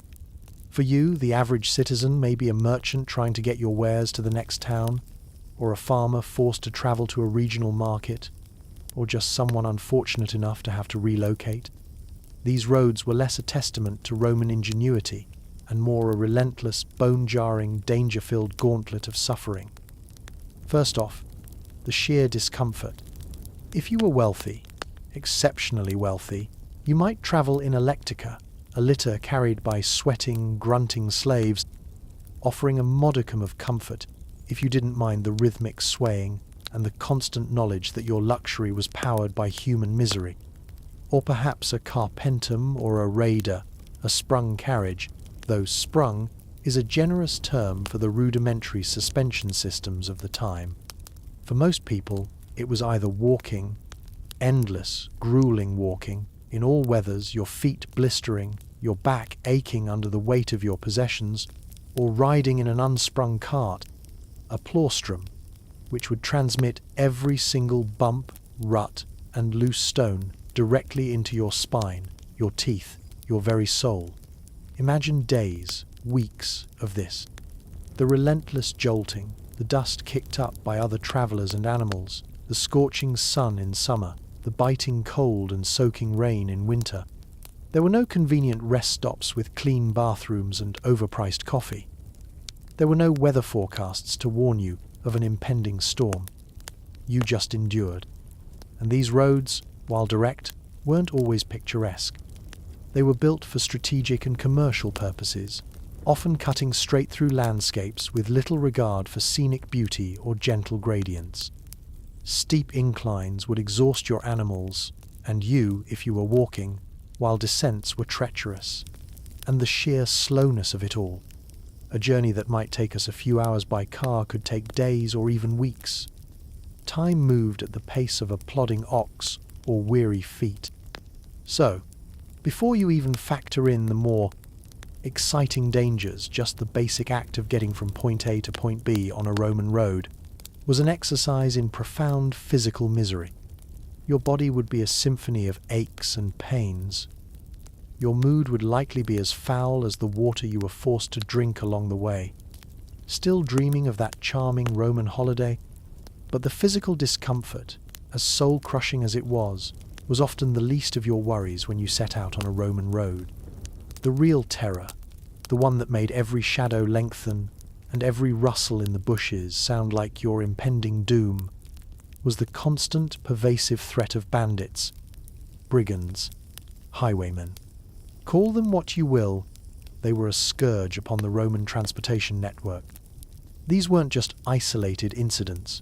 Banditry was a widespread and persistent problem throughout the empire, especially in more remote, mountainous, or heavily wooded areas. Think about it. Long stretches of road with little to no official presence, travelers often carrying goods or money, and a general lack of effective, centralized policing. It was a recipe for criminal enterprise. Stories abound in Roman literature and inscriptions of ambushes, robberies, kidnappings, and murders. Travelers were soft targets. You might be trundling along in your cart, minding your own business, when suddenly a group of armed thugs would emerge from the roadside, demanding your valuables. If you resisted, you risked injury or death. Even if you complied, there was no guarantee they wouldn't rough you up or take your cart and animals leaving you stranded miles from anywhere. Kidnapping for ransom was also a popular tactic, especially if you looked like you might have wealthy relatives. Imagine the terror of being dragged off to some hidden stronghold, your fate uncertain, while your family scrambled to raise the money to free you. The Roman state, while powerful, didn't have anything akin to a modern highway patrol. Soldiers were primarily concerned with military matters and border security, not policing internal trade routes for the benefit of civilian travelers. Local militias or town guards might exist, but their jurisdiction and effectiveness were limited. So, for long stretches, you were essentially on your own. Wealthy travelers would hire armed escorts, esadari or other guards, but even this wasn't foolproof. A determined gang of bandits might overwhelm a small group of guards, and the guards themselves? Not always the most trustworthy individuals. Some might even be in league with the bandits, tipping them off or abandoning their employers at the first sign of trouble. For the less affluent, the only option was to travel in larger groups or caravans, hoping that safety in numbers would deter attackers. But even this could fail, and if you were attacked, good luck getting justice. Reporting the crime was one thing. Seeing any actual investigation or recovery of your goods was another entirely. The authorities were often more concerned with maintaining order in the towns than chasing bandits through the countryside. This constant fear added an immense psychological burden to every journey. Every bend in the road, every narrow pass, every approaching stranger could be a potential threat. Travel wasn't an adventure, it was a calculated risk, a necessary evil to be endured with a knot of anxiety in your stomach and a prayer on your lips.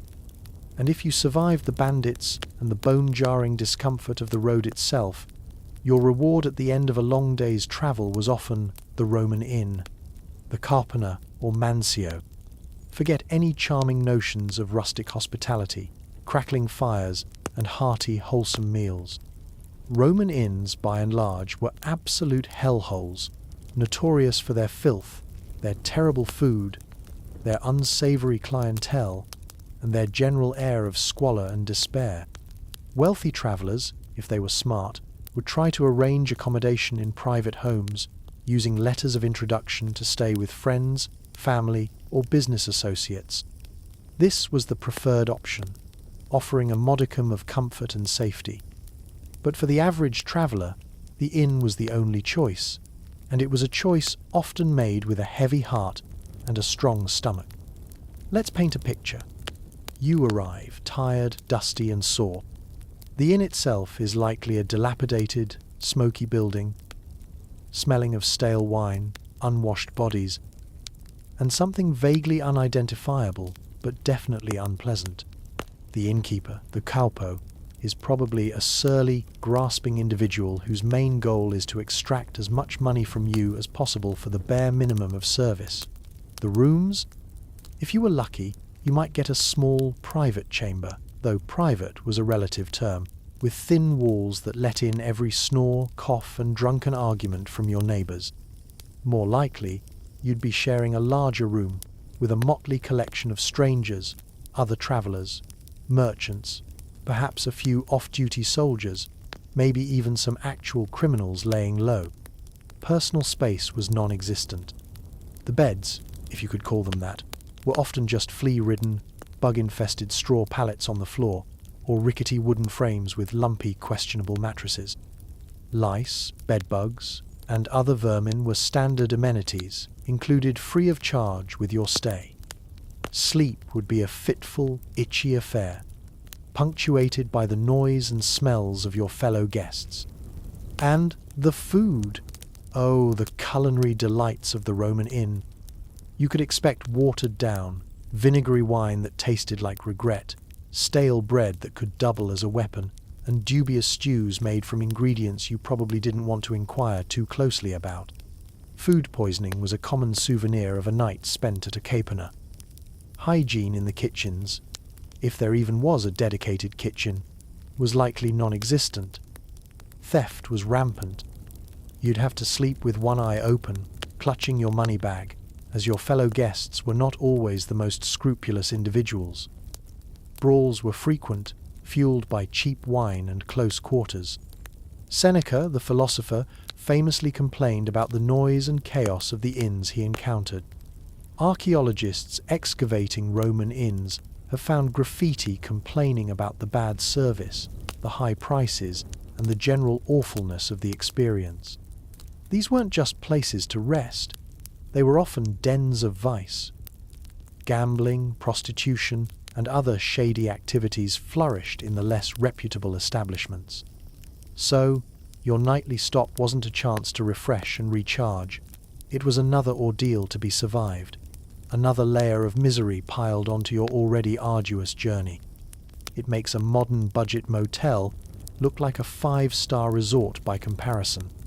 The thought of spending night after night in such conditions, for weeks on end if you were on a long journey, is enough to make you want to just stay home. Assuming your home wasn't also trying to kill you, of course. Now, let's shift our focus from the agony of the open road to the more domestic horror of Roman food, specifically the ever-present threat of contamination, spoilage, and general nastiness. We're talking rat-infested food, and that's not just a colourful exaggeration. It was a grim reality. You might picture Romans feasting on lavish banquets with roasted dormice and peacock's tongues. And yes, the very wealthy indulged in such exotic and often bizarre culinary excesses. But for the vast majority of the population, including our hypothetical Gaius or Livia, just getting enough edible food was a daily challenge, and ensuring that food wasn't actively trying to poison you was an art form in itself. The cornerstone of the Roman diet was grain, wheat, barley, spelt. The famous annona, the state-subsidized grain dole in Rome, was crucial for keeping the urban populace fed and preventing riots. But think about storing vast quantities of grain in a pre-modern society. There were granaries, yes, but these were often far from vermin-proof. Rats, mice, and weevils would have a field day.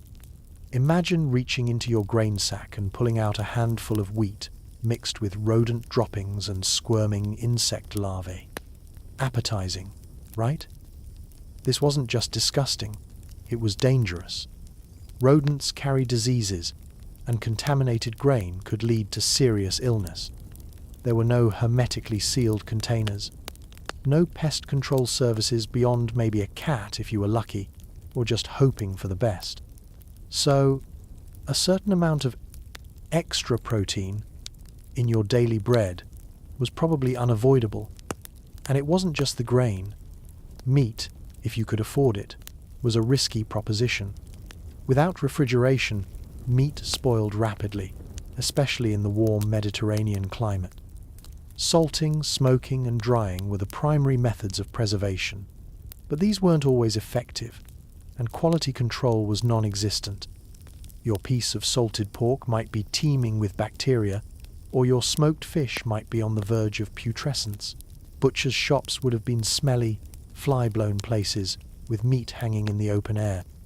You'd have to rely on your senses, and a good deal of luck, to avoid buying something that would send you running for the latrine or worse. Fruits and vegetables also spoiled quickly. There were no refrigerated trucks bringing fresh produce from distant farms. You ate what was local and in season, and you ate it fast. Otherwise it was dried, pickled, or turned into preserves, which altered the taste and often diminished the nutritional value. The concept of fresh, as we understand it, crisp and vibrant, would have been a rare treat for many. More often, fresh meant not yet visibly rotting. And then there was the water. While Rome was famed for its aqueducts, which did bring relatively clean water to the city, not everyone had direct access to the best sources. Public fountains could be contaminated, and in many parts of the empire, people relied on wells or rivers that were often polluted with human and animal waste. Drinking contaminated water was a leading cause of diseases like dysentery and typhoid. So, even the most basic element of survival, water, could be a deadly gamble. This constant battle against spoilage and contamination meant that food preparation was a careful and often anxious process. Every sniff, every prod, was a miniature risk assessment. And even with the best efforts, food poisoning was a common and sometimes fatal part of Roman life. Beyond the natural hazards of spoilage and vermin, Roman consumers also had to contend with a thriving industry of food adulteration. If your food wasn't actively trying to kill you through natural decay, there was a good chance some unscrupulous merchant was trying to poison you slowly, or at least cheat you for profit.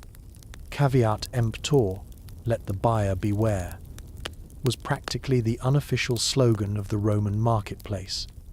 There were no robust food safety agencies, no rigorous inspections, no clear labeling laws.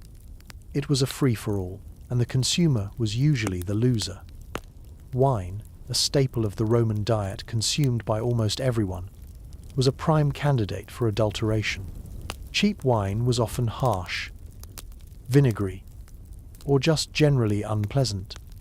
So, what did enterprising and dishonest vintners and merchants do? They improved it. This could involve adding honey to mask sourness, making mulsum, which was fine, or spices, but it could also involve more nefarious additives. Pliny the Elder mentions various substances used to color, clarify, or preserve wine, some of which were dubious at best. There were even concerns about lead being used, either from lead-lined vessels used in winemaking, or even lead-based sweeteners like sapa or defrutum. Grape must boil down in lead pots to concentrate its sweetness. Chronic, low-level lead poisoning from doctored wine or other food sources could lead to a host of health problems, including neurological damage, infertility, and gout. It was a slow, insidious poisoning that people wouldn't have understood, but would have undoubtedly suffered from. Olive oil, another cornerstone of the Mediterranean diet, was also frequently adulterated.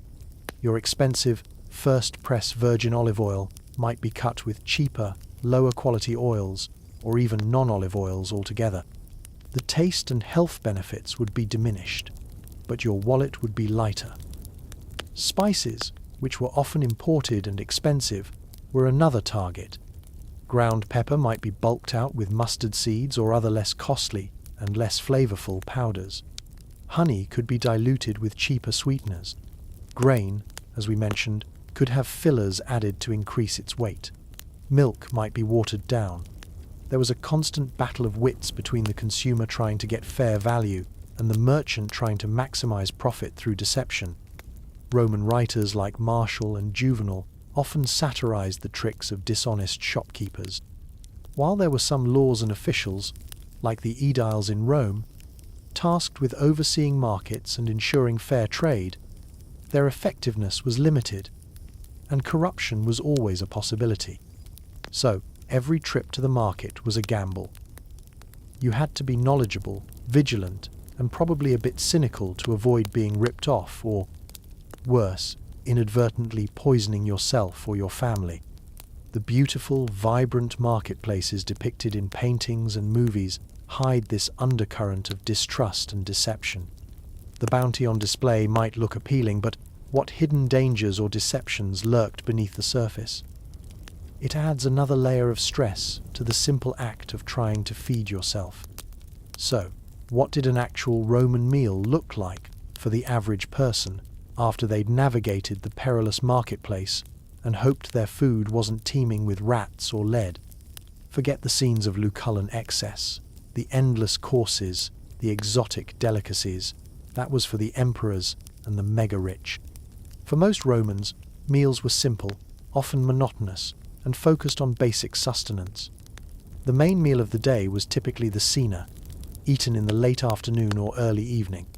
For the poorer classes, this might consist primarily of pulse, a sort of porridge or pottage made from boiled wheat, barley, or spelt, similar to polenta.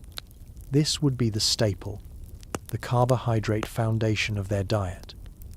To make it more palatable, they might add some vegetables if available and affordable: beans, lentils, cabbage, onions, garlic.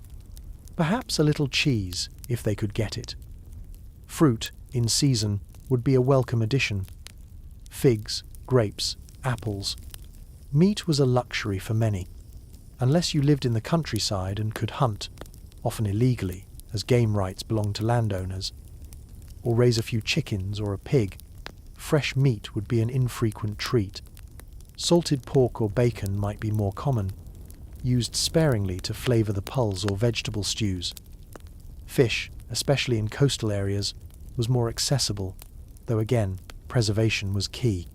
Dried or salted fish, or the ubiquitous garum, fermented fish sauce, would be used to add umami and saltiness to otherwise bland dishes.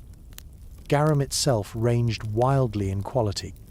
The high-end stuff, made from specific types of fish and carefully fermented, was apparently quite refined and expensive. But the cheap, mass-produced garum was likely made from fish scraps and guts, and its aroma probably permeated entire neighborhoods where it was produced or sold. Bread, panis, was also crucial. From coarse, dark loaves for the poor to finer white breads for the wealthier. Often, this bread would be dipped in wine or olive oil. Breakfast, in taculum, if eaten at all, was usually very light, perhaps some bread and fruit, or leftovers from the previous night's cena. Lunch, prandium, was also typically a simple, cold meal. The overall diet for many Romans, particularly the urban poor, could be quite limited in variety and nutritional value. While the Mediterranean diet is often lauded for its health benefits today, that's based on a wide variety of fresh vegetables, fruits, lean proteins, and healthy fats.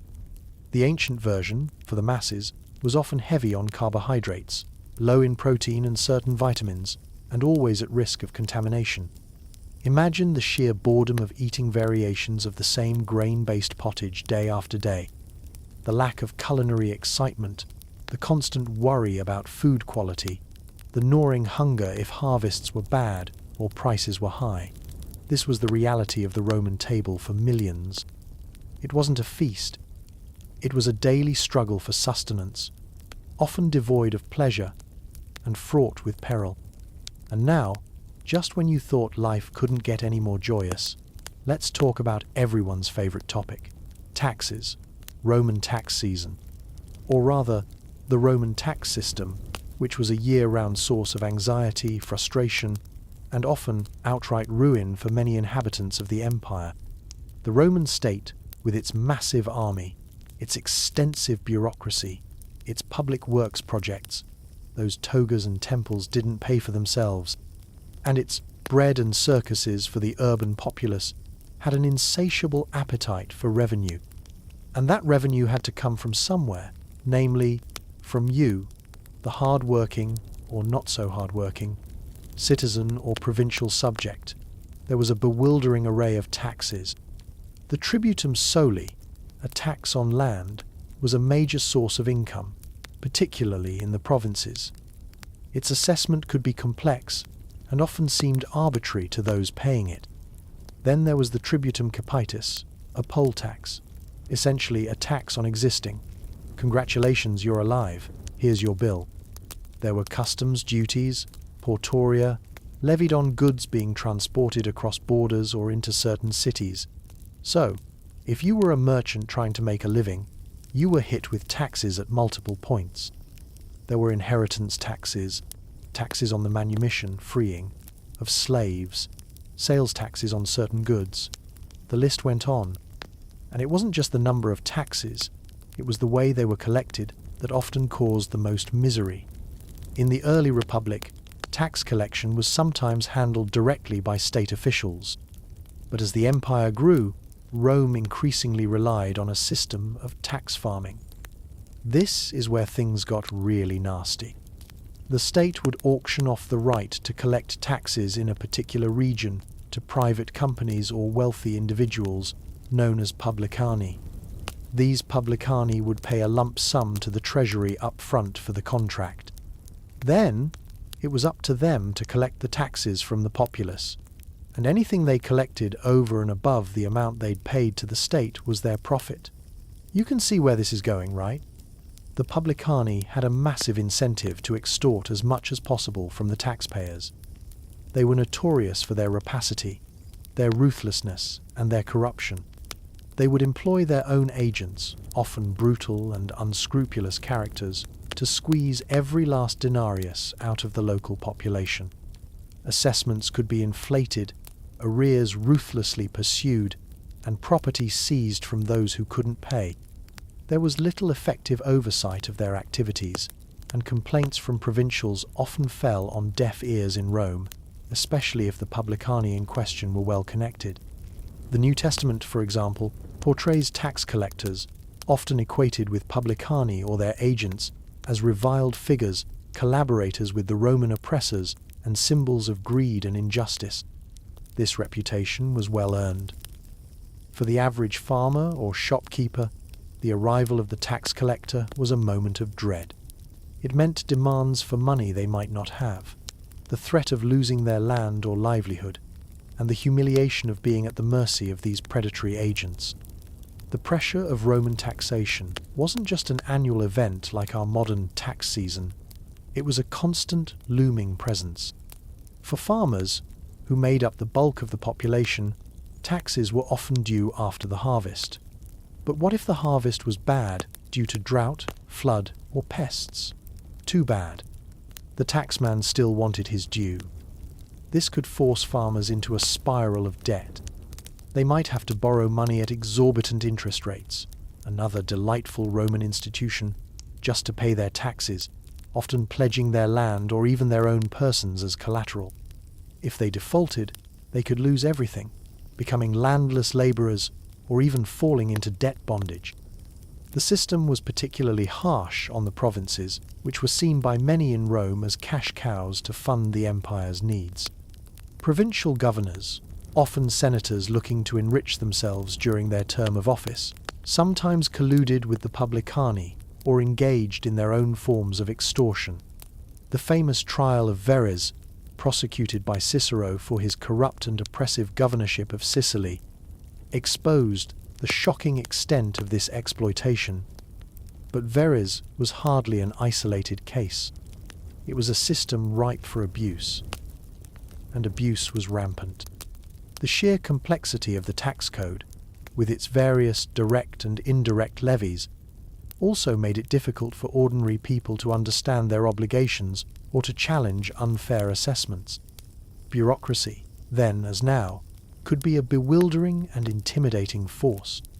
You might have to travel long distances to deal with tax officials, wait in endless queues, and navigate a maze of paperwork, or rather, papyrus work.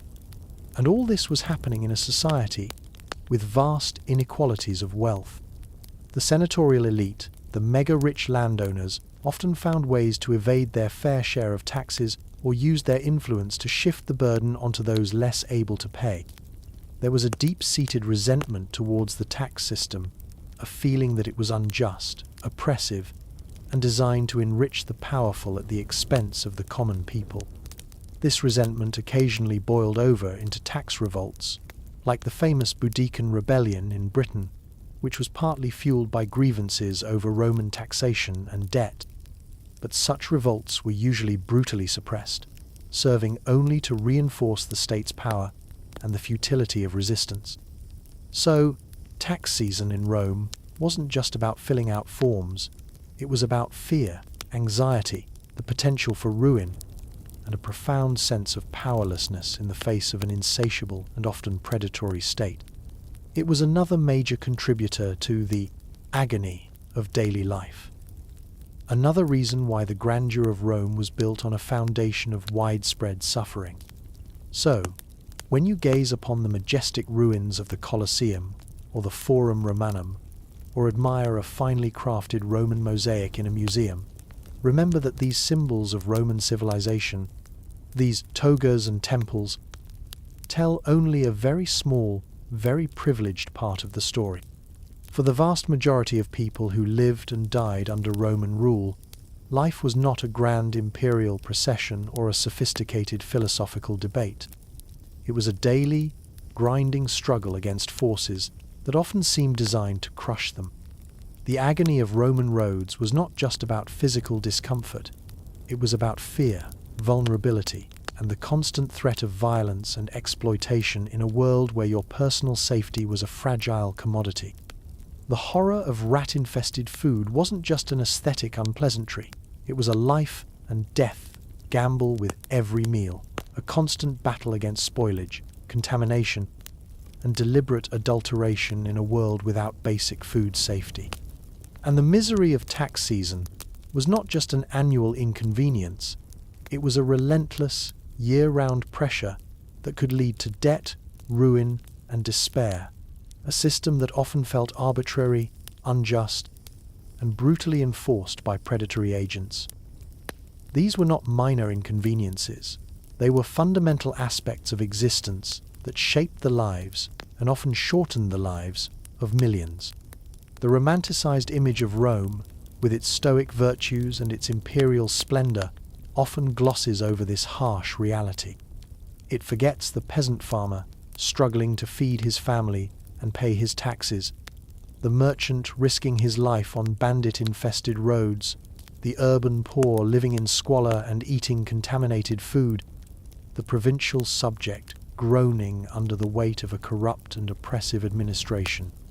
Their lives were a testament to human endurance, but they were also filled with a level of hardship that we, in our relatively comfortable modern existence, can scarcely comprehend.